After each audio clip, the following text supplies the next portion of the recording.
다 함께 임예송 보혈을 지나 이 찬송 부르심으로 12월 6일 주일 아침 예배를 시작하겠습니다.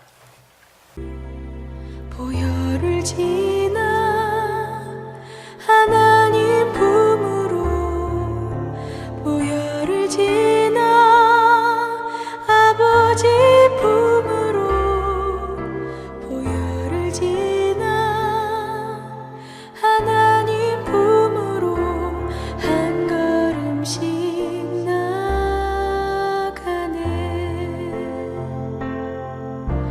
보혈을 지나 하나님 품으로 보혈을 지나 아버지 품으로 보혈을 지나 하나님 품으로 한 걸음씩 나가네. 존귀한 주 보혈이 내 영을 새롭게 하시네. 존귀한 주 보혈이 내 영을 새롭게 하네. 다 같이 참회의 기도를 드리겠습니다. 사랑과 은혜가 풍성하신 하나님 아버지, 오늘도 죄인을 불러 편히 쉼을 주시오니 감사를 드립니다. 만일 우리가 우리 죄를 자백하면 그는 미쁘시고 의로우사 우리 죄를 사하시며 우리를 모든 불의에서 깨끗게 하실 것이라 하신 말씀을 믿습니다. 육신을 입고 십자가에 피를 흘리려고 이 세상에 오신 성탄의 예수님께 우리 주님의 보좌 앞에 모든 죄를 고백합니다. 주님의 죄 용서의 은혜를 받고 살면서도 여전히 죄악 가운데 살고 있습니다. 높은 보좌 버리시고 낮은 이 땅에 오신 주님의 마음으로 산다고 다짐하지만 우리도 늘 마음을 높은 데 두고 교만한 마음으로 살았습니다. 원수도 사랑하라 하셨건만 이웃도 사랑하지 못했습니다. 주님의 은혜를 받아 그 은혜로 살면서도 감사보다 원망과 불평을 일삼았습니다. 하루에도 12번씩 결심을 해보지만 우리 힘으로는 우리의 죄성을 이길 수가 없사오니 주님, 여전히 죽지 못한 자아가 우리 안에 아직도 살아서 날마다 싸우고 있습니다. 이 시간 우리를 십자가의 피로 씻어 정결케 하여 주시고 우리에게 성령의 능력을 덧입혀 주셔서 날마다 죽노라 했던 사도 바울처럼 나를 쳐서 말씀에 복종시키며 주님의 뜻대로 항상 기뻐하며 감사하게 하여 주시옵소서. 이 사망이 없지만 세상을 살아가는 우리들에게 마음을 새롭게 함으로 변화를 받아 걸어가신 하나님의 뜻을 분별하고 말씀과 성령으로 그리스도 안에서 새 사람으로 살아가게 하여 주시옵소서. 이제는 우리 주님과 나만이 아는 죄를 묵상 중에 계속 참회합니다.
무릇 하나님의 영으로 인도함을 받는 사람은 곧 하나님의 아들이라.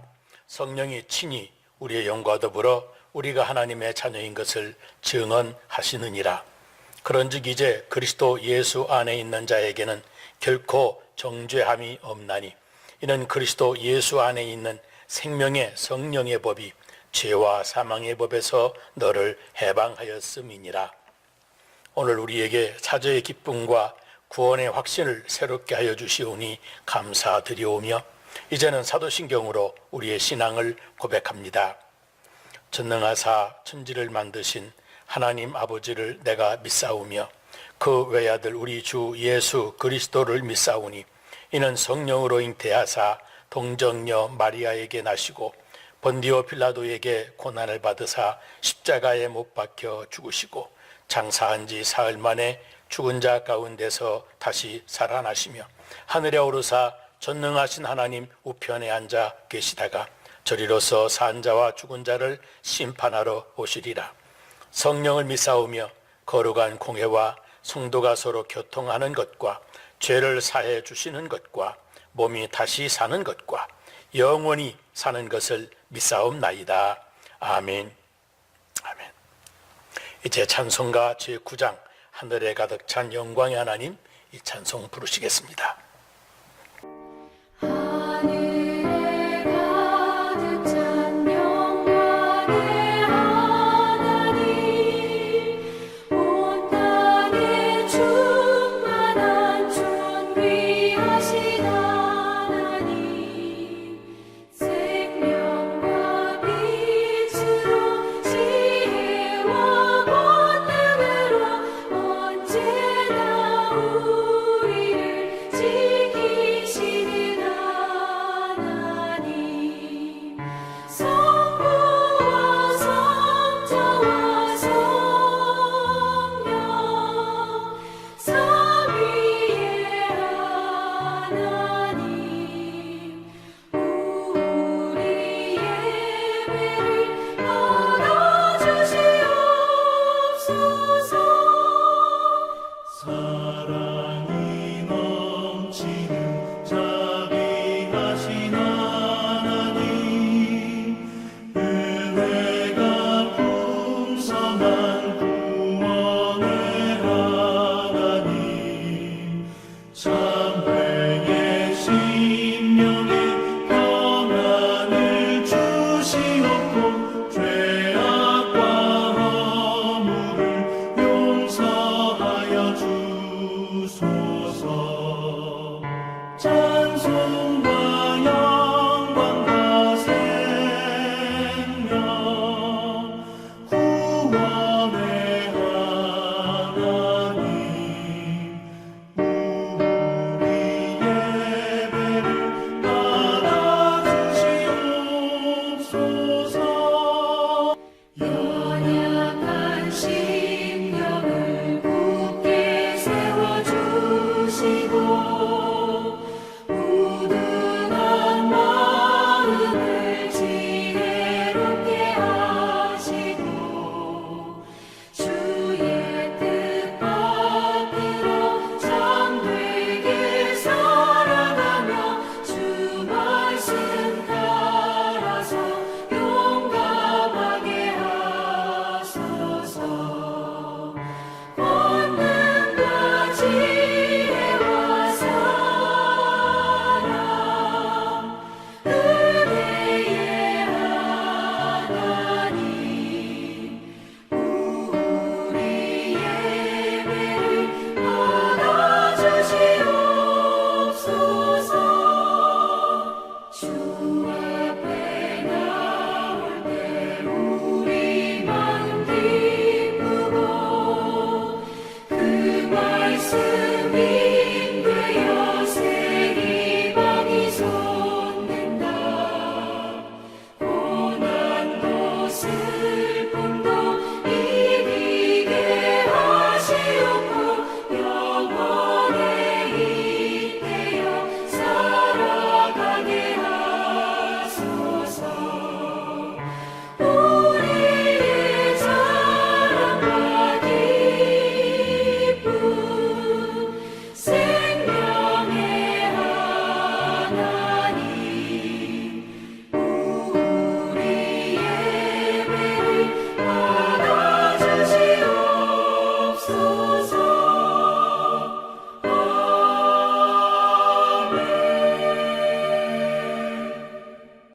오늘 우리에게 주시는 하나님의 말씀은 구약성경 창세기 3장 6절로 13절에 있는 말씀입니다.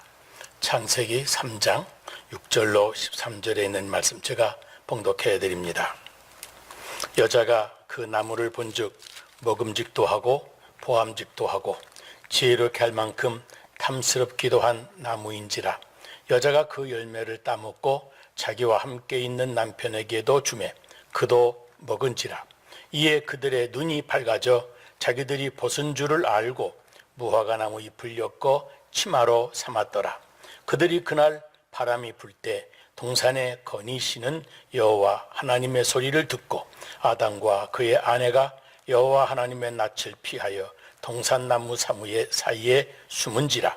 여호와 하나님이 아담을 부르시며 그에게 이르시되 내가 어디 있느냐.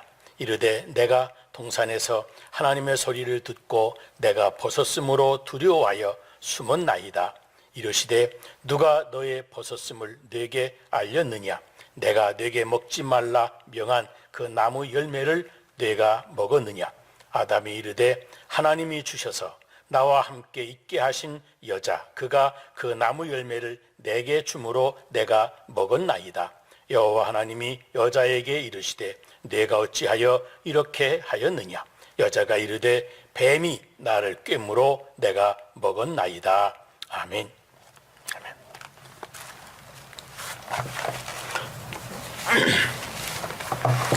월드컵 4광 신화를 썼던 히딩크 리더십에 대해서 한동안 말도 많고 또 책도 몇 권이 나왔었는데, 특별히 히딩크는 선수들에 대한 이런 신념을 가지고 있었다고 합니다. 실수와 실력은 다른 것이다. 실수와 실력은 다른 것이다. 실수했다고 해서 실력이 없는 것은 아니다 라고 하는 신념입니다. 선수도 실수는 할 수 있다는 겁니다. 그래서 그의 경기를 보면 실수한 선수도 다시 기용하는 것을 볼 수 있습니다. 왜 그렇습니까? 감독이 선수의 실수의 실력을 믿어주기 때문입니다. 선수의 실력을 믿어주기 때문입니다. 우리는 한번 실수했다고 하면 다 끝난 줄로 압니다. 실수를 뉘우치고 정신을 차리면 그때부터 실력이 나오는데 말입니다. 전반에 실수하고도 후반에 잘해서 승리한 경기도 많고, 차라리 그 실수를 통해서 얻은 깨달음으로 후반, 아니 종반에 가서 더 잘해서 역전승리라고 하는 짜릿한 승리를 만끽하는 경기도 많이 있습니다. 여러분, 사람이 한두 번의 실수를 했다고 인생 실패자로 낙인 찍어버리는 매정한 나라에 와서 히딩크는 아주 훌륭한 리더십을 발휘했던 것입니다. 바로 모든 경기의 승패는 후반전, 아니 종반에 가서 결정되는 것이기 때문입니다. 어느 목사님의 딸이 어렸을 때부터 백혈병을 앓고 있었습니다. 그 딸은 자기에게 기적이 일어나기를 간절히 소원했습니다. 그 소원이 무엇이냐고 물으면 네, 저에게 기적이 있기를 간절히 바란다고 그렇게 대답을 했고, 정말 그렇게 기대하면서 살았습니다. 그래도 기적적으로 고등학교 졸업할 즈음까지 건강하게 지냈습니다. 그러나 남들은 옷을 반나체로 벗고 다닐 때 이 학생은 늘 스웨터를 입고 다닙니다. 그런데 그는 좋아하는 남학생 하나가 있었는데 가까이 다가오면서 너와 친구가 되고 싶다고 할 때마다 그는 친구가 되는 것은 좋은데 하나의 조건이 있다고 하면서 사랑은 하지 않기로 하고 친구만 하자고 했습니다. 그래서 그렇게 둘이 약속을 했습니다. 그런데 남녀가 자주 같이 만나고 또 서로 가깝게 지내면서 이 두 사람 사이에 점점 사랑이 깊어지고 마침내 남자가 사랑을 고백하게 됩니다.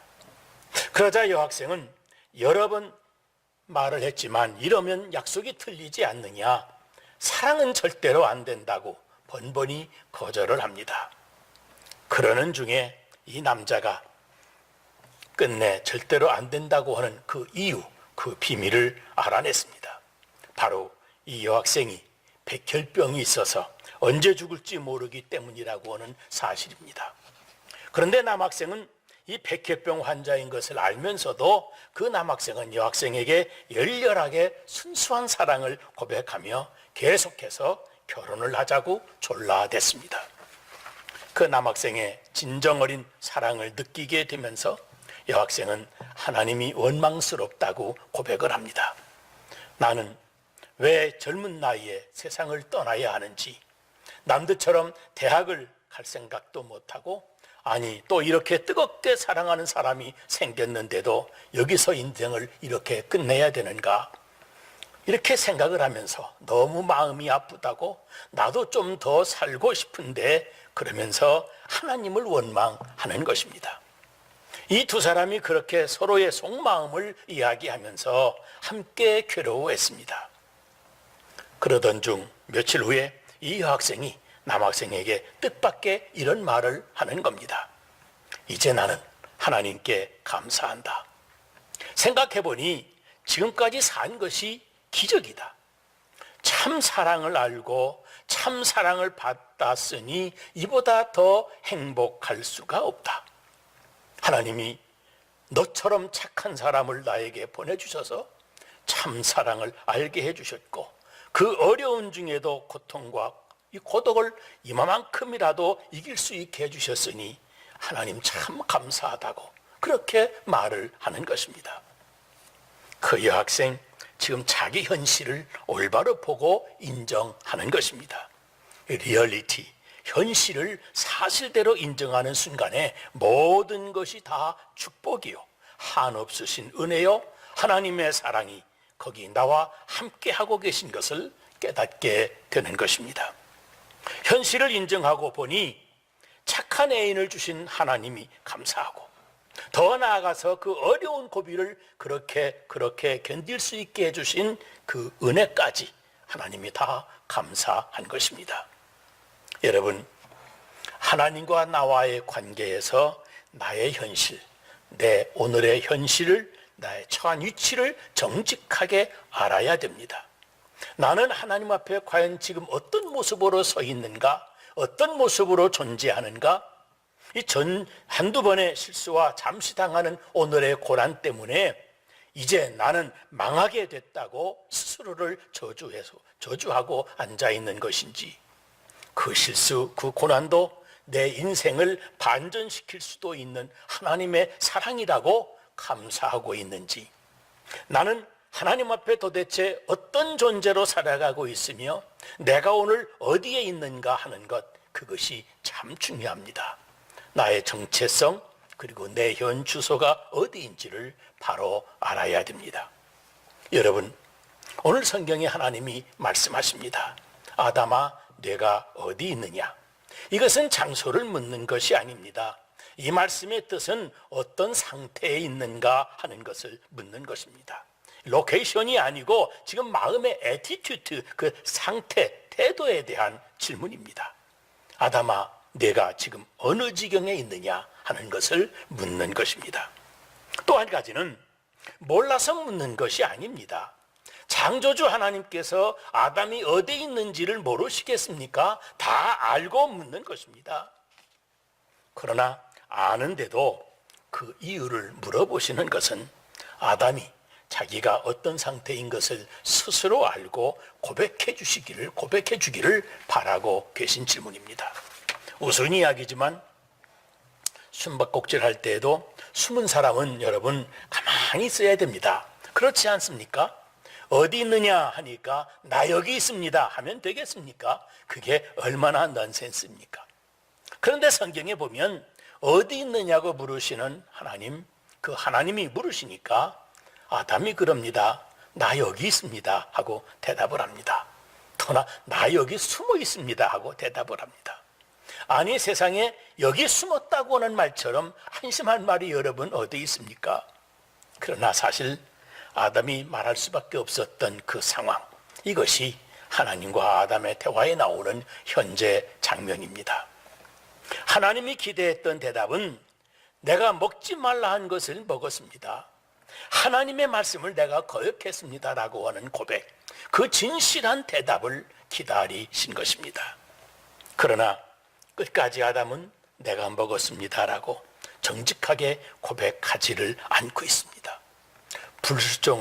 불순종한 그 원인을 부정하면서 하나님의 말씀을 거역한 것입니다. 그 때문에 그는 두려워합니다. 하나님의 말씀을 거역한 그 사실로 인해서 지금 엄청난 두려움이 엄습해 온 것입니다. 그런데 그들은 두려워하면서도 사실은 그 두려움의 이유를 모르고 있는 것입니다. 이것이 바로 문제입니다.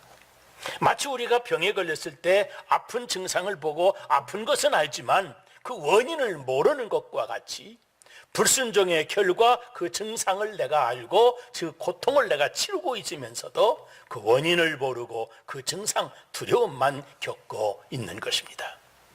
여러분, 통계에 의하면 우리 한국 사람들이 무려 70%나 한 번 이상은 점을 본 적이 있다고 그럽니다.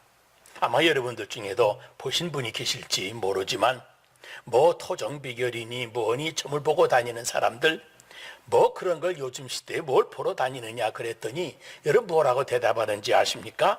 궁금해서 어떤가 해서 봤다고 그런답니다. 그뿐이 아닙니다. 그 중에 69%는 부적을 몸에 지니고 다니고 있다는 경험이 있다고 그럽니다.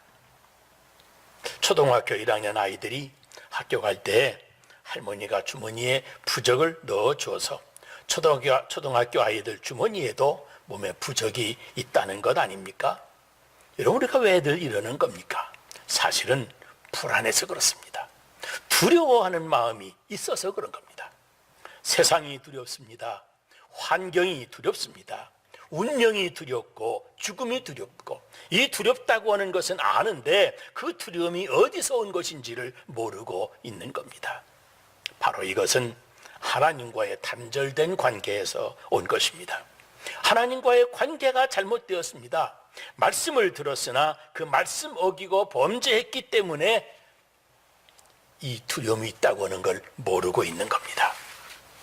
본인이 알거나 모르거나 하나님과의 관계가 바로 되면 두려움이 없이 환경도 미래도 운명도 환하게 밝게 바라볼 수가 있는 것입니다. 왜 두려워합니까? 그건 바로 말씀을 불순종한 죄 때문입니다. 또 한 가지는 성경에 보면 부끄러워하였다고 그랬습니다. 여기 부끄러워한다고 하는 말은 무엇입니까? 그러니까 본래는 부끄러움이 없었습니다. 범죄함으로 인해서 부끄러움이 생긴 것입니다. 이 부끄러움이라고 하는 것은 마땅히 할 것을 못했을 때 생기기 마련입니다. 당연히 해야 할 일을 못했을 때에 사람은 부끄러움을 느끼게 됩니다. 공부할 수 있었는데 안 한 것입니다. 부지런해야 되는데 안 했습니다. 게으름을 피웠습니다. 그러면 당연히 부끄러운 꼴을 당하게 됩니다. 그런데 신기한 것은 그렇게 하나님과의 관계가 깨지고 보니까 사람과의 관계에도 부끄러워지더라고 하는 겁니다. 여러분, 사람 만나는 것이 싫어집니까? 전화하기도 싫고 전화 받기도 싫고 할 수 있으면 아무도 안 만나고 살았으면 좋겠다 하는 사람들, 그 사람은 마음에 문제가 있는 겁니다. 본래는 사람이 반가워야 합니다. 세상이 아름답게 보여야 됩니다. 그런데 남들 다 웃을 때 웃지도 못하고 스스로 자신을 괴롭히며 그런 인생을 살아갑니다. 이것처럼 불행한 일이 없는 겁니다. 그 원인을 우리가 깊이 생각을 해 보아야 됩니다. 그가 부끄러워하더라. 그것이 그가 처한 지금의 현 주소, 사람을 멀리 떠나와 있다고 하는 것을 말해 줍니다. 또 한 가지는 변명과 핑계의 사람이 되었습니다. 내가 죄를 지었습니다라고 고백하면 좋으련만 성경 어디를 봐도 끝까지 그 말은 안 합니다. 그리고 하나님이 물으실 때에 정직해야 할 시간인데 가장 정직해야 될 시간에 그 불순종의 책임을 남에게 전가하고 맙니다. 오늘 본문을 보세요. 하나님께서 내게 주신 이 여자가 먹으라 해서 먹었습니다. 그 책임을 연약한 여자에게 돌리고 있습니다. 저는 이 본문을 읽을 때 너무도 마음이 아픕니다. 안타깝습니다. 창세기 2장 23절을 보면 하나님께서 아담을 만드시고 그 다음에 하와를 만드시고 하와를 하나님께서 중매하려고 아담에게 인도하십니다. 그때 아담이 하와를 이렇게 보더니 너무 아름다웠습니다. 그래서 뼈 중에 뼈요 살 중에 살이로다 하고 감탄을 합니다. 그런데 이야기가 참 재미있는 이야기가 하나 있습니다. 바로 그 시간에 아담이 보니까 하와가 너무 예뻐서 이렇게 봐도 예쁘고 부드럽고 상냥하고 너무 좋아서 하나님 어떻게 이런 사람을 저에게 주셨습니까? 너무 좋습니다. 이렇게 감사의 기도를 하니까 하나님께서 얘야 그렇게 이뻐야 네가 사랑하지 않겠느냐 그러셨답니다. 그 다음에 얼마 지나고 난 다음에 아담이 하나님께 찾아와서는 그런데 하나님 이 사람이 답답하고 맹할 때가 있거든요. 그건 또 왜 그렇습니까? 하고 물었답니다. 그랬더니 하나님이 대답하시기를 야 이놈아 그래야 너 같은 놈을 사랑할 것 아니냐 하고 말씀하셨답니다. 그렇게 예쁘고 아름답고 좋았었는데 이제 와서 엉뚱한 소리를 하고 있는 겁니다. 죄를 짓고 나서는 한다는 소리가 하나님께서 나에게 주신 저 여자에게 책임을 전가합니다. 이렇게 무책임한 말이 어디 있습니까? 왜 저런 여자를 나에게 주셔서 죄를 짓게 만들었습니까? 이게 말이 되는 이야기입니까? 언제는 뼈 중에 뼈요 내 살 중에 살이라고 할 때는 언제이고 이제 와서 하나님이 내게 주신 저 여자 하나님이 내게 주신 저 여자가 나를 범죄케 했습니다 라고 말하고 있는 겁니다. 여러분 책임을 전가하는 것처럼 미련한 것이 없습니다. 죄를 짓고 하나님과의 관계가 깨진 상태에서 방황하다 보면 자기 정체성을 잃어버리게 됩니다. 나는 누구인가? 그러면 여러분 내 책임은 어디 갔는가 하는 말입니다. 세상을 탓하지 말아야 됩니다. 환경을 탓하지도 말아야 됩니다. 어느 누구 이웃도 탓하지 말고 누구도 원망하지 말아야 됩니다. 원망하다 보면 세상 탓하고 조상 탓하고 나라 탓하고 환경 탓하고 마침내 거침없이 하나님까지 원망하게 되는 것입니다. 그러므로 여러분 나 영혼의 상태가 어디에 있는가?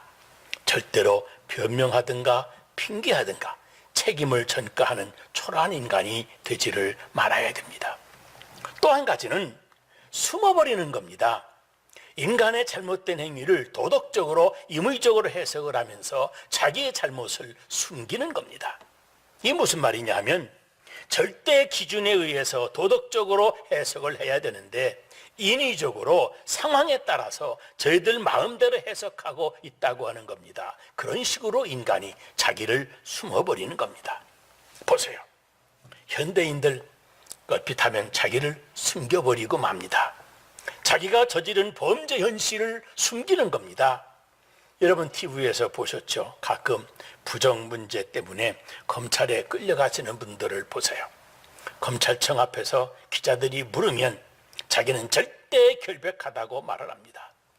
그런데 들어갔다가는 못 나오는 사람들이 대단히 많습니다. 누구 한 사람 정직하게 내가 잘못했습니다 하는 사람이 없습니다. 심지어 감옥형을 다 살고 나온 뒤에도 자신은 억울하다고만 말들을 합니다. 이렇게 자기를 숨기는 것이 바로 망하게 될 징조인 겁니다. 여러분 오늘 이 아담이 실수했다. 나는 그런 생각을 해봅니다. 평생 처음 해본 실수 아니겠습니까? 그래서 하나님 내가 잘못했습니다 하고 진실하게 뉘우치고 회개했더라면 어떻게 되었을까 생각을 해봅니다. 자비로우신 하나님이 그를 용서해 주시고 다시 기회를 주시면서 다시 시작해보라고 try again 틀림없이 그렇게 하셨을 겁니다. 그런데 이 아담 이 사람은 두려워하고 부끄러워하면서도 그 변명 뒤에 자기를 숨겨버렸습니다. 그래서 낙원을 잃어버린 겁니다. 좀 더 깊이 생각을 해보세요. 정당화하고 합리화하면서 계속 자기는 숨어버리기 때문에 하나님은 그런 아담을 더 이상 용납하지 않으시는 겁니다. 이 게임 플랜이라고 하는 책을 한번 봤는데 그 내용이 참 재미있습니다. 인생에 있어서는 전반전이 있고 후반전이 있는데 세컨 F, 이 후반의 작전을 계획하라고 하는 글입니다. 많은 사람들이 지금 대부분 인생의 전반전은 지났습니다. 그러나 그 절정은 후반에 있는 것, 전반에 있는 것이 결코 아닙니다. 그뿐입니까? 인생의 절정은 후반 다 지나 종반에 가서 나타납니다. 축구 경기도 여러분 많이 보지 않았습니까? 연장전의 골, 이 골드골이라고 하는 것은 이건 하나만 넣어도 그것으로 경기가 끝나고 맙니다. 인생도 종반에 결정이 됩니다. 인생의 후반, 이 종반을 어떻게 살아야 하느냐, 그런 것이 참 중요합니다. 그러므로 여러분, 이제 과거를 더 이상 비판하지 말고 누구를 원망하지도 말아야 됩니다. 한두 번의 실수했다고 스스로 실패자로 자기 자신을 저주하지도 말아야 됩니다. 후반이 중요하고 남아있는 종반이 더 중요한 것입니다. 후반을 넘어 종반까지, 아니 끝까지 돌이키지를 못하고 자기를 숨기고 끝까지 억지를 부리는 사람이 있습니다. 역사를 공부해 보면 무신론자의 생애만큼 하나님의 살아계심을 강력하게 말해주는 것은 없습니다. 프랑스의 작가 볼테르라고 하는 사람, 바로 그런 사람 중에 하나입니다. 그는 하나님의 존재를 부정하는 글을 많이 썼습니다. 그리고 인쇄소까지 만들어서 무신론 책을 열심히 펴내고 팔기도 했습니다. 그가 늘 입버릇처럼 이렇게 말을 했습니다. 앞으로 100년만 세월이 지나면 하나님을 믿는 따위의 미신자는 이 지구상에 한 사람도 없게 될 것이다. 그랬습니다. 그는 또 말재주가 좋아서 많은 사람들, 많은 시민들은 그의 무신론 연설에 우레 같은 박수를 보내고, 그럴 때면 그는 신이 나서 그 파리의 한 복판 대로에서도 하나님을 향해서 욕설을 퍼붓기도 했답니다. 만약 하나님 당신이 살아계시다면 이렇게 욕을 퍼붓는 나를 이 자리에서 한번 즉사하게 쓰러뜨려 보십시오. 그랬던 사람입니다. 그렇지만 그도 인생 종반 노인이 되자 병들어 죽음 앞에 이르게 됩니다. 그때 병실에 회진을 놓은 의사에게 그가 이렇게 간절히 부탁을 했답니다. 만약 내 생명을 6개월만 연장시켜 주신다면 제 전 재산을 다 드리겠습니다. 그때 의사가 난감의 표정을 지으면서 이렇게 대답했습니다. 볼테르 선생님, 선생님의 생명은 6개월은 고사하고 이제 6시간도 어떻게 연장시킬 수가 없습니다 하고 대답했답니다. 그러자 원기가 왕성할 때 확신에 찼던 그의 무신론도 시들시들해지고 의사의 이 말 한마디에 그만 시들어지고, 나는 이제 지옥으로 떨어져 가겠구나 탄식을 했다고 합니다. 그리고 세월이 흘러서 볼테르가 죽은 지 100년이 다 지났습니다. 그런데 그가 장담했던 일은 하나도 일어나지 않고 오히려 그의 무신론 책을 출판했던 그 인쇄소는 성경을 출판하는 인쇄기가 되었고, 그의 저택은 성경 보관하는 창고로 사용되고 있는 겁니다. 여러분, 이제 하나님이 인생아 너 어디 있느냐 말씀하십니다. 자신을 숨기지 말고 진실하고 정직하게 응답해야 되겠습니다. 내가 아무리 나를 감춘다고 한들 하나님이 나의 정체성을 모르고 나를 못 찾으실 리가 없는 겁니다. 아담아 내가 어디 있느냐, 자기를 숨기다 못해 자기를 아예 잃어버리고 살지는 여러분 않았습니까? 하나님을 멀리, 아니 더 멀리는 가지 말라고, 돌아서지 못할 만큼 그렇게 멀리는 가지 말라고 경고하시는 말씀인 겁니다. 여러분, 지나간 과거는 과거일 뿐입니다. 하나님과의 관계에서 자신이 범한 한두 건 실수와 잠시 겪었던 고난을 되돌아보면서 자신을 실패자로 정죄하는 어리석음을 다시는 범하지 말아야 됩니다. 아직 인생의 경기가 끝나지 않았습니다. 아직 늦지 않았습니다. 축구 감독이 자기 위치를 이탈한 선수에게 제자리를 잘 잡아주시듯 하나님이 위치를 이탈한 아담에게 내가 어디 서 있느냐고 자리를 잡아주시는 그런 질문인 겁니다. 하나님과의 관계에서 자신이 무엇으로 존재하고 있는지, 나는 지금 어디에 있는지를 돌아보고 우리 믿음의 실력을 발휘해야만 됩니다. 그럴 때 하나님은 우리에게 새로운 미래를 약속해 주실 겁니다. 2020년도도 이제 종반에 접어들어 마지막 한 달 남은 것처럼 우리 인생에도 이제 인생의 후반, 종반에 접어들어 얼마 남지 않았습니다.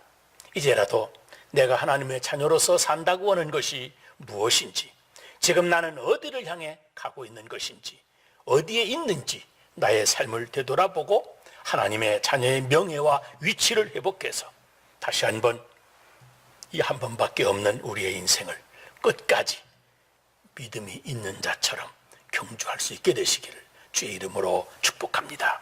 기도하겠습니다. 하나님 아버지, 오늘도 우리를 사랑하시고 인도하시며 부끄러워하고 두려워하고 숨어버리는 인간을 찾아와 부르시는 우리 하나님 아버지, 감사합니다. 나의 나된 현 주소를 바로 알게 하시고 이 후반에 이어 종반에 이른 이 시점에서 주님의 음성을 바로 듣고 바로 응답하며 정직하고 진실한 하나님의 사람이 되게 하여 주시옵소서. 하나님의 크고 놀라운 기적 같은 은혜를 다시 힘입을 수 있는 오늘과 내일이 되게 하여 주시옵소서. 우리 구주 예수님 이름으로 기도 드리옵나이다. 아멘. 이제 이것이 나의 간증이요, 찬송하시면서 준비하신 헌금을 드리도록 하겠습니다. 이것이 나의 간증이요, 이것이 나의 찬송일세. 나 사는 동안 끊임없이 구주를 찬송하리로다.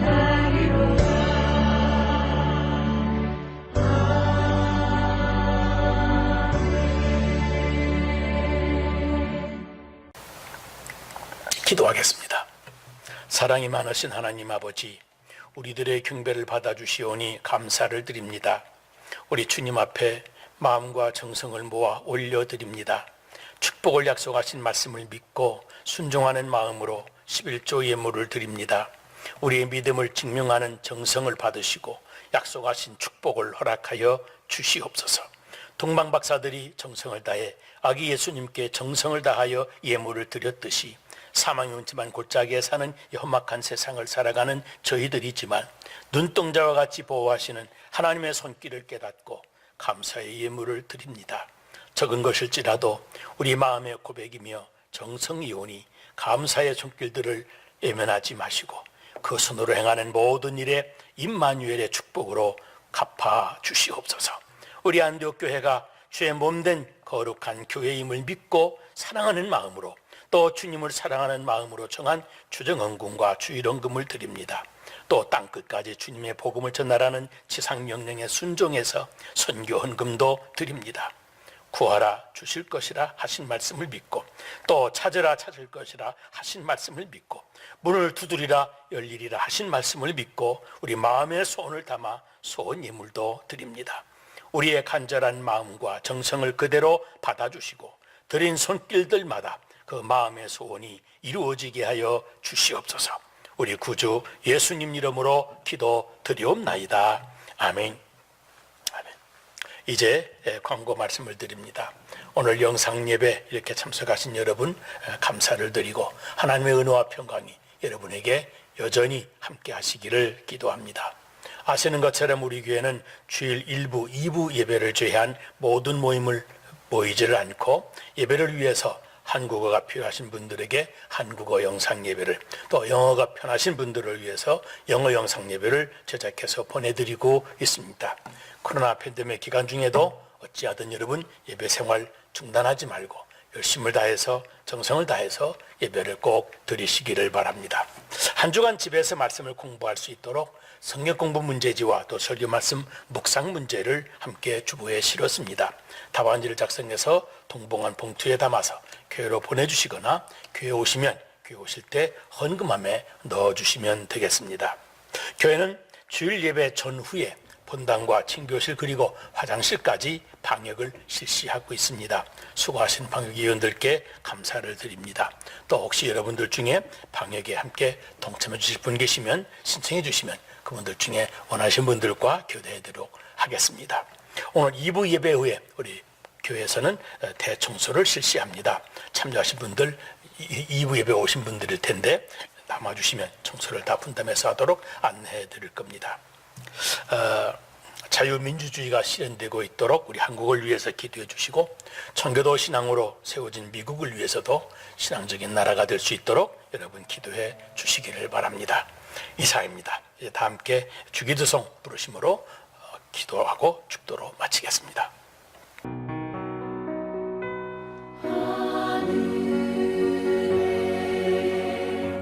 계신 아버지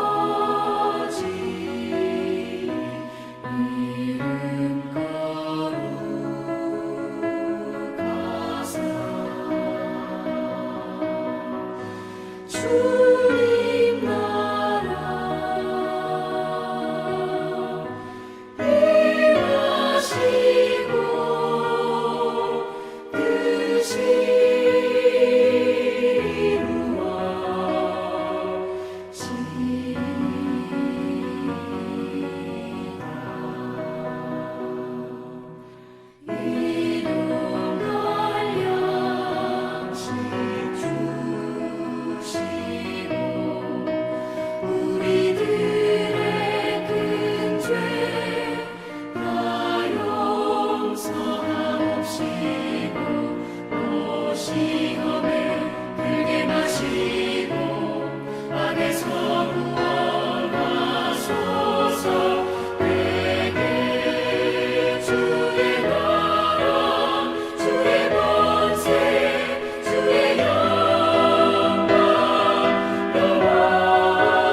뜻이 축도하겠습니다. 이제는 우리 주 예수 그리스도의 은혜와 하나님 아버지의 극진하신 사랑하심과 성령님 내주 임재 역사 감동하심과 충만하심이 오늘 이 아침 우리 안디옥의 모든 성도들과 그 가정 위에 이제부터 영원토록 함께 하시기를 간절히 축원하옵나이다. 아멘. 아멘.